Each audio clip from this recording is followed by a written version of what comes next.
அன்புக்குரியவர்களே, தினம் ஒரு தூதன் மொழியாக உங்களை சந்திக்கிறேன். இந்த நாள் ஆண்டவராகிய இயேசு கிறிஸ்துவின் நாமத்தினாலே இந்தியா சுதந்திரமடைந்த நல்ல நாளை கொண்டாடி கொண்டு வருகிறோம். அனைவருக்கும் என்னுடைய இனிய சுதந்திர தின நல்வாழ்த்துக்களை தெரிவித்துக் கொள்கிறேன்.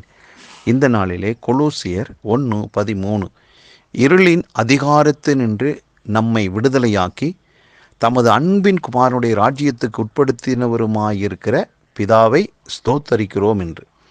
ஆம், நாம் யார் என்றால் கிறிஸ்துவுக்குள் இருக்கிற நாம் அனைவருமே விடுதலையாக்கப்பட்டுட்டோம். எந்த விஷயத்திலே பாவம், சாபம், வியாதி, தரித்திரம், இப்படி அநேக விஷயங்கள் உண்டு. இவை யாவற்றிலிருந்துமே நாம் முற்றிலுமாக விடுதலையாக்கப்பட்டிருக்கிறோம் என்றுதான் இந்த வார்த்தை சொல்லுகிறது.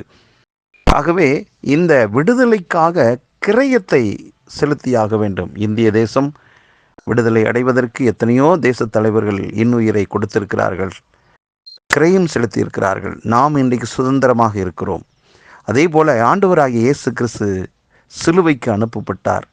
அவர் நாம் அனுபவிக்க வேண்டிய அத்தனை கொடுமைகளையும் சித்திரவதைகளையும் அவர் அனுபவித்து, ஆண்டவர் இயேசு கிறிஸ்துவினுடைய சிலுவை மரணம், அந்த தியாகம் உங்களுக்கும் எனக்கும் மாபெரும் விடுதலையை கொண்டு வந்தது.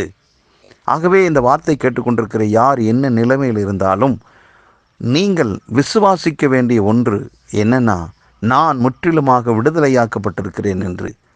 உங்களுடைய விசுவாசம்தான் உலகத்தையே ஜெயிக்கிற ஜெயமாக இருக்கிறது. இன்னும் நான் விடுதலை ஆகலை என்று சொல்லி நீங்கள் நினைத்து கொண்டிருந்தால் உங்களுக்கு அப்படியே தான் இருக்கும். கர்த்தருடைய வார்த்தை சொல்லுகிறது, நான் விடுதலையாக்கப்பட்டிருக்கிறேன் என்று. ஆகவே நீங்கள் விடுதலையாக்கப்பட்டவர்கள். நப்தலி விடுதலை பெற்ற பெண்மான்.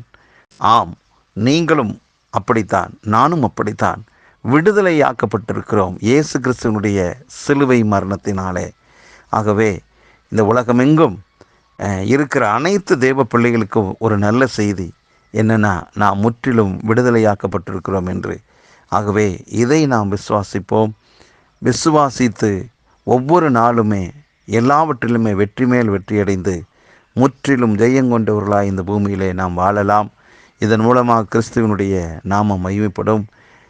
எந்த சூழ்நிலையிலும் உங்களை அடிமைத்தனத்துக்கு உள்ளாக்குகிற அவ்விசுவாசத்திற்கு இடம் கொடுக்காமல் கர்த்தருடைய வார்த்தை, அந்த சத்தியத்துக்கு இடம் கொடுத்து வாழுங்கள். அதுதான் வெற்றியை கொடுக்கும். வார்த்தை அப்படித்தான் சொல்லுகிறது, சத்தியத்தையும் அறியுங்கள், சத்தியம் உங்களை விடுதலையாக்கும் என்று. ஆகவே அப்படிப்பட்ட விடுதலையின் சத்தியம் ஆண்டவருடைய வார்த்தை தான். ஆகவே அந்த வார்த்தையை விசுவாசித்து வெற்றி மேல் வெற்றியடைந்து நாம் சந்தோஷமாக வாழலாம். ஜெபிக்கலாம். நல்ல பிதாவே, உம்முடைய குமாரனாகிய இயேசு கிறிஸ்துவை நான் விடுதலையாகும்படியாக சிலுவைக்கு அனுப்பி அவரை மரணத்துக்குள்ளாக்கி அதன் மூலமாக என்னை முற்றிலுமாக விடுதலையாக்கினீர். இந்த நல்ல நாளிலே கர்த்தாவே, நாங்கள் விடுதலையாக்கப்பட்டோம் என்றதான நல்ல செய்தியை எங்களுக்கு கொடுத்ததுக்காக நன்றி. இந்த வார்த்தை கேட்டுக்கொண்டிருக்கிற ஒவ்வொருவரையும் மனதார் இயேசு கிறிஸ்து நாமத்தில் வாழ்த்துகிறேன்.